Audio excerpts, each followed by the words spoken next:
The dawn had not yet broken over the Ohio wilderness on the 4th of November, 1791, when the most powerful young nation on earth sent its army into the frozen dark, confident, certain, and blind.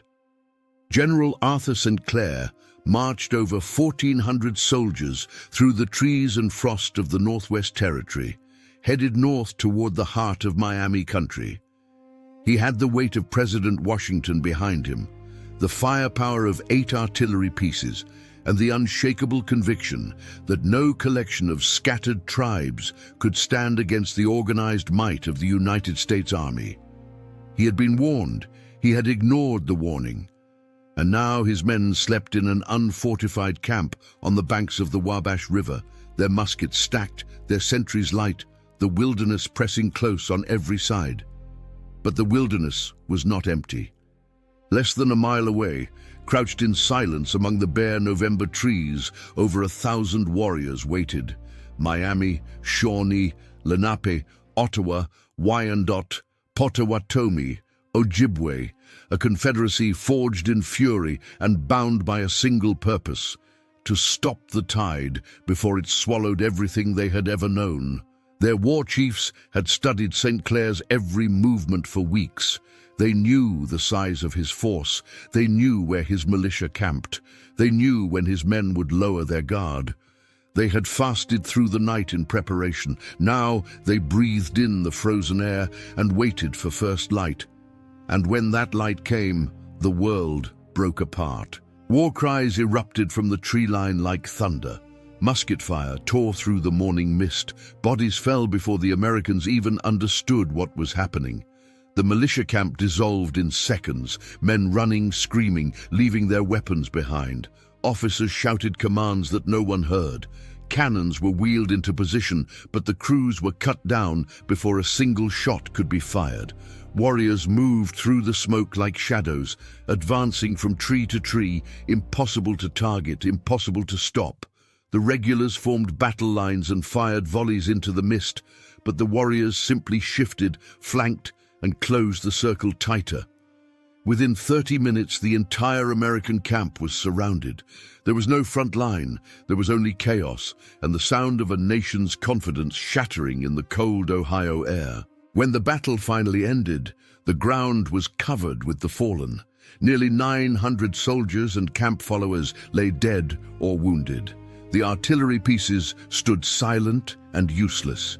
The United States Army had just suffered the most devastating defeat it would ever experience at the hands of Native American warriors. A catastrophe that dwarfed Little Bighorn, that shook President Washington to his core, that forced a young republic to look at itself and ask a terrible question: what had they done, and what would it cost them? The echo of that November morning would travel far. It would reshape the American military, rewrite the law of executive privilege, and seal the fate of an entire people. And it began, as so many great catastrophes do, with absolute certainty meeting absolute surprise. To understand how this happened, you must go back. Back before the battle, back before the army, back to the land itself, and the people who had always belonged to it. The Northwest Territory was a vast expanse of forest, river, and plain, stretching across what is today Ohio, Indiana, Illinois, Michigan, and Wisconsin. For centuries, it had been home to dozens of native nations: the Miami in the river valleys, the Shawnee along the wooded ridges, the Lenape in the eastern woodlands, the Ottawa and Wyandotte near the Great Lakes, the Potawatomi scattered across the broad middle ground. These were not primitive peoples stumbling through a wilderness. They were sovereign nations with complex political structures, deep agricultural traditions, sophisticated trade networks, and military cultures refined over generations. But the world was changing around them, and it had been changing for a long time. The American Revolution had reshuffled the map of the continent. In 1783, the Treaty of Paris officially transferred the Northwest Territory from British control to the United States. A transfer made entirely without the consent or knowledge of the people who actually lived there. As far as the American government was concerned, the land was now open for settlement. As far as the native nations were concerned, no treaty signed by distant Europeans had any bearing on their sovereignty. The Ohio River, they insisted, was the boundary. The United States would not cross it. And if it did, the Confederacy would make it pay. And the United States did cross it. Settlers poured into southern Ohio through the late 1780s. Farms appeared. Forts rose from the forest floor. Skirmishes became raids. Raids became campaigns. By 1790, the situation had grown violent enough that President George Washington dispatched Brigadier General Josiah Harmar north from the Ohio River with over 1,000 troops, ordered to crush the Miami Confederacy and pacify the territory once and for all. Harmar marched with confidence. He returned in humiliation. The Miami war chief Little Turtle had ambushed his force twice near present-day Fort Wayne, killing nearly 200 soldiers and sending the army fleeing south. Washington was furious. The young nation had been embarrassed, and so the second expedition was organized, larger and more determined than the first. Its commander would be Major General Arthur St. Clair. Arthur St. Clair was 61 years old in 1791, a veteran of the American Revolution, the governor of the Northwest Territory, and a man whose military career had been marked as much by controversy as by achievement. He had served under Washington during the darkest years of the Revolutionary War, had commanded at the fall of Fort Ticonderoga in 1777, a loss so sudden and total that Congress had briefly called for his court-martial, and had emerged from the war with a reputation that was complicated at best. Now Washington trusted him with the most important military mission the young republic had undertaken since independence. The mission itself was straightforward in theory: march north from Fort Washington near present-day Cincinnati, build a chain of forts through the wilderness, and strike the native Confederacy capital at Kekionga, present-day Fort Wayne, Indiana, decisively enough to break their resistance and open the territory to American settlement. In practice, everything that could go wrong began going wrong almost immediately. The army that St. Clair assembled was a patchwork of misery. Congress had authorized up to 4,000 men, but low pay, poor recruiting practices, and outright incompetence at the quartermaster level produced something far worse. Prisons were emptied to fill the ranks. Contracts for food and supplies were handed to corrupt businessmen who delivered spoiled provisions and delayed equipment. The soldiers who arrived at Fort Washington were largely untrained. Many of them had never fired a weapon in combat, and some had only recently learned to hold one. Desertion began before the campaign even started. When St. Clair finally moved north in September of 1791, he commanded approximately 2,000 men. By the time he reached the banks of the Wabash River in early November, through desertion, illness, and detachments sent to chase down missing supply trains, his effective force had shrunk to approximately 1,400. St. Clair himself was gravely ill. Gout had crippled his legs so severely that riding a horse was an act of agony. He was carried at times on a litter. He suffered through the wet, frigid Ohio autumn with a body that was failing him, commanding men who had no confidence in him, pursuing a strategy that was already falling apart. Yet he marched on, because Washington had told him to beware of surprise, and St. Clair had decided, against all evidence, that there was nothing to fear.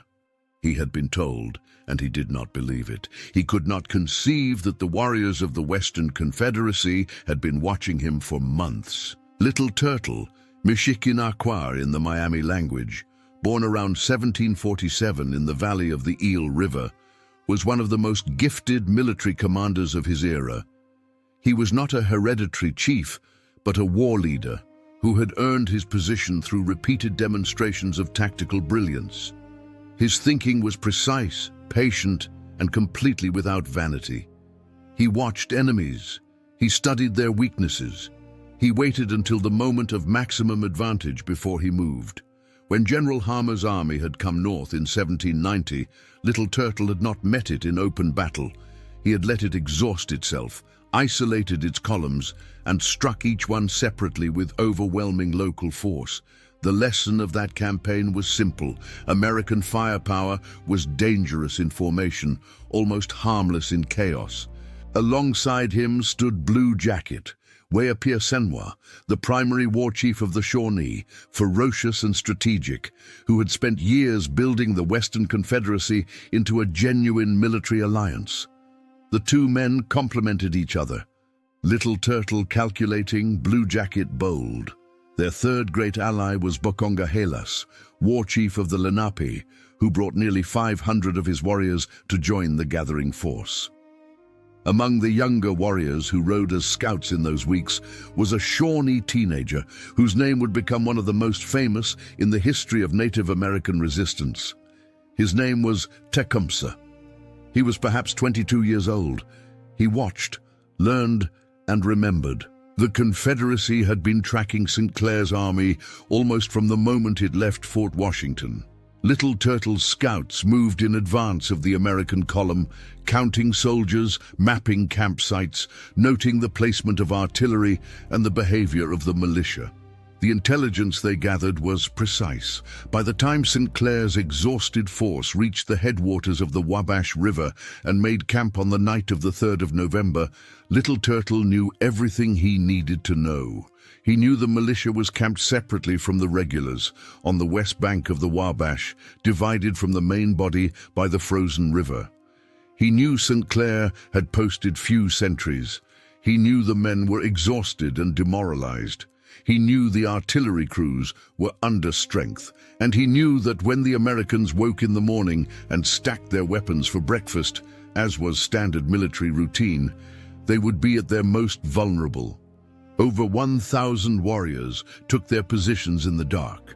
They moved in silence through the frozen forest, arranging themselves in a vast crescent formation that curved around the American camp on 3 sides. The Miami and Shawnee at the center, the flanking wings reaching north and south to close any escape route. Every warrior knew his position. Every warrior knew the signal. The night was cold. A light snow had fallen. The American fires burned low. The soldiers slept. The warriors fasted and prayed and waited. Dawn came cold and gray over the Wabash on the 4th of November, 1791. The Americans rose in the dark, stacked their muskets against the trees, and began preparing breakfast. The morning routine of a professional army, organized, predictable, and fatal. Adjutant General Winthrop Sargent had just finished reprimanding the militia for failing to conduct overnight reconnaissance patrols when the forest opened up and swallowed the world whole. The first shots came from the tree line to the north, where a screening force of 30 warriors opened fire on the militia camp across the river. The militiamen, already anxious and undisciplined, broke instantly. They did not fight. They ran across the ice-edged river, up the embankment and directly into the main American encampment without their weapons, screaming of attack. The carefully maintained separation between militia and regular troops collapsed in seconds. The main camp was suddenly full of panicked, unarmed men, spreading chaos in every direction. And then the full Confederacy struck. The war cries hit first, a sound that eyewitnesses described as an eruption from the earth itself, rising from the trees on every side simultaneously. Then came the musket fire, sustained and aimed, pouring from behind trees and fallen logs by warriors who could not be seen and could not be targeted. The American officers tried to organize their men. Some succeeded briefly. The regulars broke from their stacks, formed battle lines under fire, and managed to fire several volleys into the mist. For a moment, just a moment, it seemed possible that discipline might hold. But Little Turtle had anticipated the volleys. The warriors simply shifted, melting back among the trees, then reappearing further along the flanks, drawing the battle lines sideways, forcing the Americans to divide and turn. The crescent formation executed exactly as planned. The left and right wings of the Confederacy curled around the American camp and met on the far side. Within 30 minutes of the first shot, the camp was completely encircled.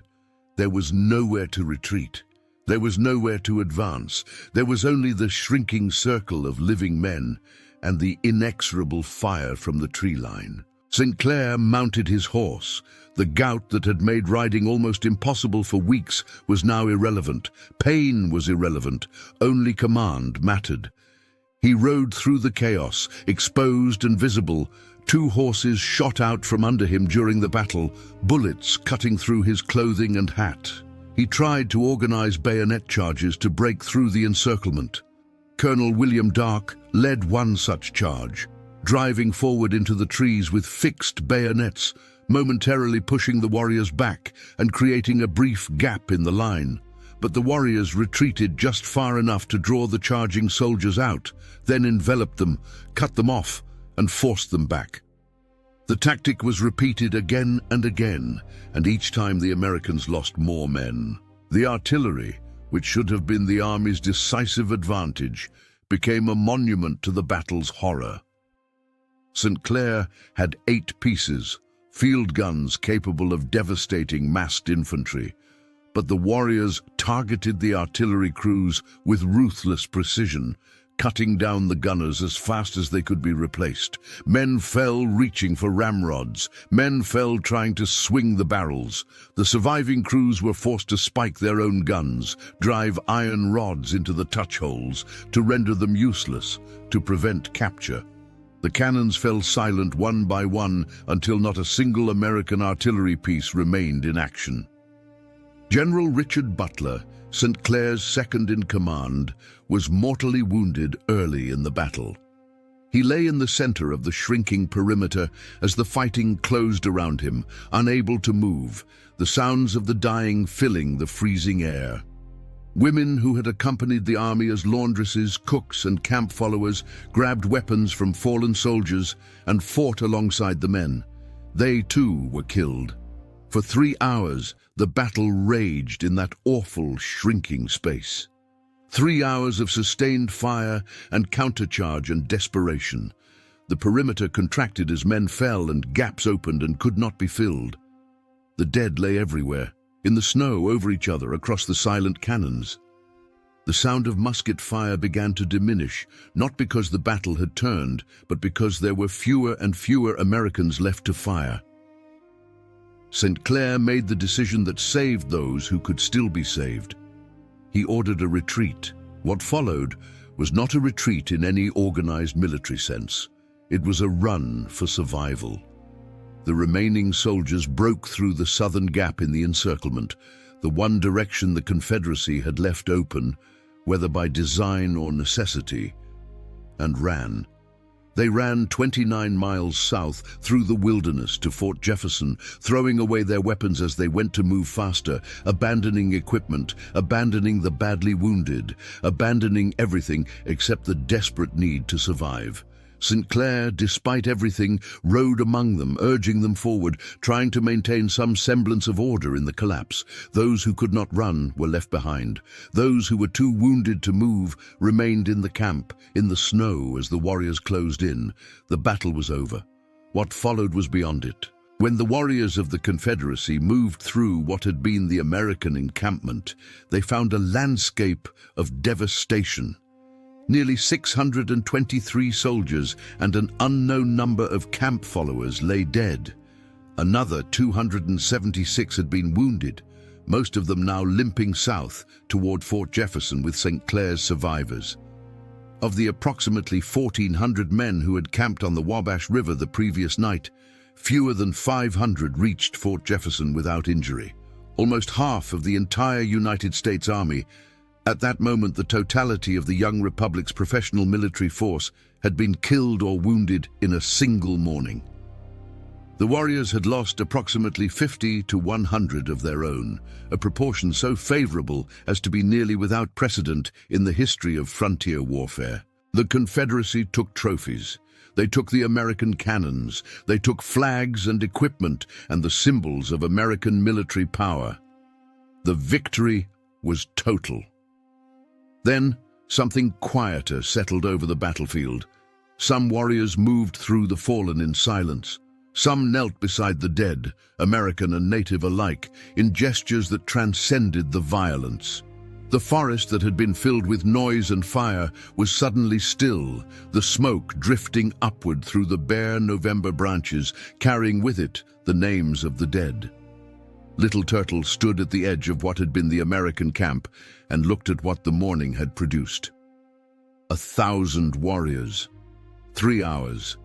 The destruction of the most powerful military force the United States had yet assembled. He was not a man given to celebration. He was a man who counted. And what he counted now was the cost, not in American lives, but in what would surely come next. That afternoon, the warriors gathered to celebrate and to grieve. The Confederacy had never achieved a victory of this scale. Not against Harmar, not in the raids along the Ohio. This was something different. This was a reckoning. Blue Jacket moved among his warriors with the pride of a man who had spent years preparing for this day. Bukongahelas's Lenape warriors danced and sang. The young Tecumseh watched it all with eyes that were already calculating. What Tecumseh understood and what Little Turtle feared was that this was not an ending. It was an escalation. The United States was 8 years old. It was not strong enough yet to absorb this loss without changing, and the change it would make would not be in the direction of peace. The news of the disaster reached President Washington on the night of November 9th, 1791. He was at a dinner party in Philadelphia when the courier arrived. He excused himself, read the dispatches, returned to his guests, sat through the end of dinner in silence. Then when the guests had gone, he exploded. Those who witnessed Washington's fury that night said they had never seen anything like it. The controlled, dignified commander of the Continental Army vanished. The man who appeared in his place roared with a rage shaped by grief and humiliation. He had warned St. Clair. He had specifically told him to beware of surprise. And now nearly 1,000 Americans lay dead in the Ohio wilderness, and the Army of the United States had been shattered like glass. When the rage subsided, Washington moved. St. Clair's resignation was demanded and received. Congress was informed. An investigation was launched. The first congressional investigation in the history of the Republic, establishing the principle of executive privilege in the process. And a new army was ordered into existence. Not the patchwork of militia and short-term volunteers and prison conscripts that had followed St. Clair into the wilderness. A real army, a professional army, the Legion of the United States. Its commander would be General Anthony Wayne. They called him Mad Anthony, not because he was reckless, but because he was relentless. He spent 2 years training his legion in discipline, marksmanship, and woodland tactics. He moved north only when he was ready, building Fort Recovery on the very site of St. Clair's defeat, burying the dead who still lay scattered across that frozen ground, and pushing toward the Maumee River in the summer of 1794. Little Turtle, watching the Legion approach, understood what he was seeing. He said it plainly to the assembled chiefs. "We have beaten the enemy twice under different commanders. We cannot expect the same good fortune to attend us always. The Americans are now led by a chief who never sleeps." He counseled negotiation from a position of strength. The other chiefs disagreed. They chose Blue Jacket to command the battle that followed. At Fallen Timbers on the 20th of August, 1794, the Legion of the United States defeated the Confederacy in a battle that lasted less than an hour. The warriors retreated to the gates of the British fort at the Maumee, expecting refuge, expecting the alliance with Britain that had sustained them through years of war to mean something in this desperate moment. The British commander looked out at the warriors gathering at his walls, calculated the cost of a war with the United States, and closed the gates. The Confederacy had no walls to retreat to after that. The Treaty of Greenville, in 1795, used the site of St. Clair's defeat as a reference point for the new boundary line. Most of present-day Ohio ceded to American settlement. Little Turtle signed it, weeping. He would live until 1812, long enough to see the final collapse of everything he had fought for. In the autumn of 1851, 60 years after the battle, the town near the site organized what they called Bone Burying Day, gathering to inter the remains of soldiers still being found in the Ohio soil. 3 years after the battle, when American soldiers first arrived to build Fort Recovery on the site, they had recognized the battlefield not by any landmark, but by the sheer quantity of human remains. They had to clear bones just to make space for their beds. The battle is still there. Beneath the fields of western Ohio, beneath the roads and the cornfields and the quiet county lines, the ground remembers what happened on the 4th of November, 1791, when the newest nation in the world sent its army into the wilderness and found, waiting in the frozen dark, the full weight of a civilization fighting for its survival. Historian William Hogeland called it the high watermark of Native American resistance to white expansion. No comparable victory would follow. The nations that had gathered in that crescent around the Wabash, the Miami and the Shawnee, the Lenape and the Ottawa, the Wyandot and the Potawatomi, would fight on for years, would produce leaders of genius and courage. But the republic they had broken at the Wabash would keep coming, rebuilding itself from defeat, learning from humiliation, growing into something that no confederacy of warriors could ultimately contain. Little Turtle was right. The Americans were led by chiefs who never slept. But for one cold morning in 1791, beside a river that still runs through Ohio to the sea, the Western Confederacy held the line. Over 1,000 warriors stopped the march of an empire in its tracks, with patience, with brilliance, and in the name of the only thing worth dying for, the land and the people and the way of life that was, for a few more years, still theirs. The Wabash does not forget. The trees that replaced the trees that fell that morning stand where those warriors stood. The river still bends around the high ground where St. Clair made his camp. And somewhere in the soil, beneath the quiet fields of Fort Recovery, Ohio, lie the traces of that morning, the day the forest spoke and the world changed. The echo of that November morning still travels. Listen for it in the silence before dawn, in the cold wind off the river.